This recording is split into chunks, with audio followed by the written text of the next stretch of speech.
Bismillahirrahmanirrahim. Alhamdulillah wassalatu wassalamu ala Rasulillah amma ba'd. Al-Kharitah Al-Dhihniyah li'ilmi usul al-fiqh.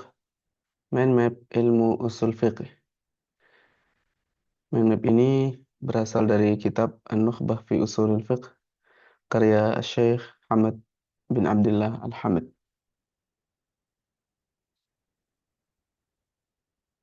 Kitabnya bisa di-download dengan mengklik di sini, kemudian syarahnya video di sini. Nah, kita akan menjelaskan Kharitah Dhihniyahnya, kita baca sambil ada keterangan-keterangan sedikit.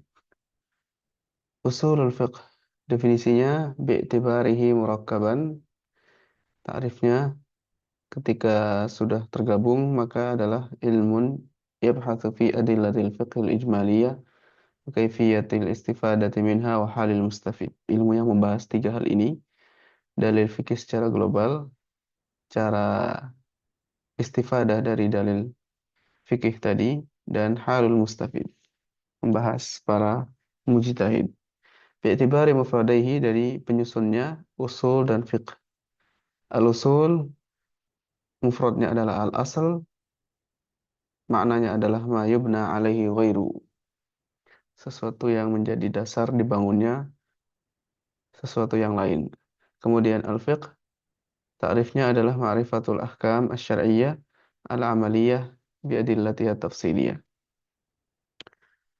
mengetahui hukum-hukum syar'i yang sifatnya adalah amali dengan dalil-dalil secara terperinci. Kemudian pembagian ilmu. Al-ilmu, ilmu adalah idrakus syai' ala ma huwa alaihi idrakan jaziman. Mengetahui sesuatu sesuai faktanya dengan pengetahuan yang pasti. Kemudian ilmu terbagi menjadi dua, dharuri dan nadhari. Dharuri adalah ma la yahtaju ila nadharin wastidlal, yang tidak butuh berfikir, tidak butuh mencari dalil. Adapun nadhari ma yahtaju ila nadharin wastidlalin, yang membutuhkan keduanya. Berikutnya adalah al-ahkam asy-syar'iyyah, hukum-hukum syar'i. Hukum syar'i adalah ma iqtadahu khitabus syar'i al-muta'alliqu bi af'alil mukallafin min talabin aw takhyirin aw wad'in. Suatu ungkapan dari syariat yang berkaitan dengan perbuatan hamba, baik itu permintaan atau pilihan atau wad'in. Al-ahkam asy-syar'iyyah terbagi menjadi dua, yaitu al-ahkam at-taklifiyah dan al-ahkam al-wad'iyah.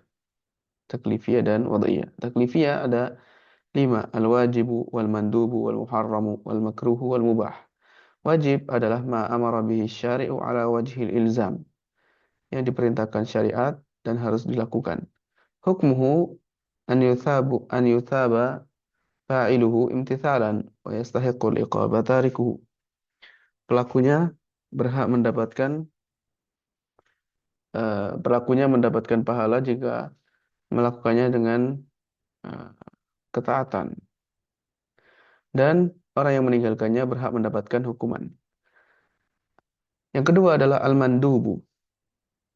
Al-mandub atau sunnah adalah ma amara bi syari' ala wajhil ilzam.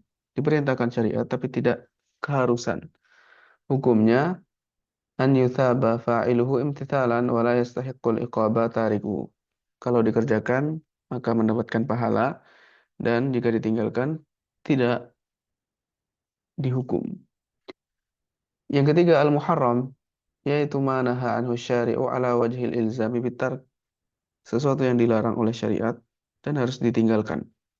Hukumnya an yuthaba tarikuhu imtithalan wa yastahiqqul iqaba fa'iluhu. Jika ditinggalkan karena bentuk ketaatan maka dapat pahala, dan jika dikerjakan maka berhak mendapatkan hukuman. Kemudian al-makruh adalah ma naha anhu syari'u la ala wajhil ilzami bitark, dilarang oleh syariat tapi tidak harus ditinggalkan. Hukumnya adalah an yuthaba tarikuhu imtithalan, jika ditinggalkan maka mendapatkan pahala, wala yastahiqqul iqaba fa'iluhu, tapi jika dikerjakan tidak dihukum. Kemudian al-mubah. Al-mubahu ma la yata'allaqu bihi amrun wala nahyun li dzatihi. Yang tidak ada perintah atau larangan dari sisi perbuatan atau zatnya. Hukumnya la yuthabu fa'iluhu wa la yastahiqqul iqaba tarikuhu li dzatihi. Secara asalnya tidak ada pahala dan tidak ada hukuman. Sunnah itu la yalzamu bisyuru', tidak mesti harus diselesaikan kalau memulai perbuatannya, kecuali haji dan umrah. Kemudian mubah, ini ada yang mubahun binas syari', ada yang memang hukumnya mubah karena ada penjelasan dari syariat. Kemudian yang kedua mubahun bil bara'atil asliyah, ada yang mubah karena hukum asalnya memang diperbolehkan. Kemudian wajib ini ada beberapa pembagian yang lain dari sisi perbuatannya, ada yang wajibun muayyan, ada wajibun mubham. Wajibun muayyan adalah tidak bisa digantikan yang lain. Adapun wajibun mubham ada beberapa pilihan yang terbatas dan bisa dikerjakan salah satunya. Kemudian dari sisi waktu ada yang wajibun mudhayyak dan wajibun muwassa'. Wajibun mudhayyak ini waktunya tidak bisa digunakan untuk mengerjakan sesuatu yang lain. Misalnya puasa di bulan Ramadan, hanya puasa itu saja. Kemudian wajibun muwassa' ada yang sifatnya adalah waktunya sangat luas sehingga bisa diisi ibadah yang lain. Kemudian dari sisi pelakunya wajib ada dua, wajib aini dan wajib kifai. Wajib aini yang mencakup semua hamba biaini, setiap orang dengan catatan dia mampu. Adapun wajibun kifai atau fardu kifayah adalah apabila dikerjakan oleh sebagian orang, maka gugur dosa dari yang lainnya. Wa yata'ayyanu 'ala man ghalaba 'ala dhanni annahu la yaqumu bihi ghairuh. Tetapi menjadi hukumnya wajib aini apabila ada orang yang dalam persangkaan kuatnya tidak ada orang yang mengerjakannya. Diprediksi tidak ada yang mengerjakan, maka dia harus melakukannya. Di antara pembahasan wajib adalah yalzamul wajibu bisyuru'i fi. Kalau sudah dikerjakan, maka harus disempurnakan dan harus dia tuntaskan. Kemudian di antara permasalahan wajib, ma la yatimul wajibu illa bihi fahuwa wajib. Suatu perbuatan yang menjadikan wajib itu bisa terlaksana, bisa dikerjakan, maka sesuatu yang menjadi perantaranya dihukumi wajib juga. Kemudian al-ahkam al-wad'iyah, hukum-hukum wad'i, yaitu tanda-tanda di antaranya adalah as-sabab, ma yalzamu min wujudihil wujud wa min adamihil adam li dzati. Kemudian asyarat, syarat ada dua macam, yaitu syarat sihah dan syarat wujub. Syarat sahnya amalan dan syarat wajibnya amalan. Ta'rifnya ma yalzamu min adamihil adam wa la yalzamu min wujudihi wujudun wa la adamun li dzati. Sabab ini contohnya adalah ketika ada orang yang membunuh maka wajib diqisas. Membunuh dengan sengaja dengan alat yang membunuh. Kemudian syarat contohnya wudu. Wudu bagi salat. Kalau tidak ada wudu maka tidak boleh salat. Tetapi orang yang berwudu tidak mesti harus salat. Kemudian al-mani' ma yalzamu min wujudihi al-adam, penghalang.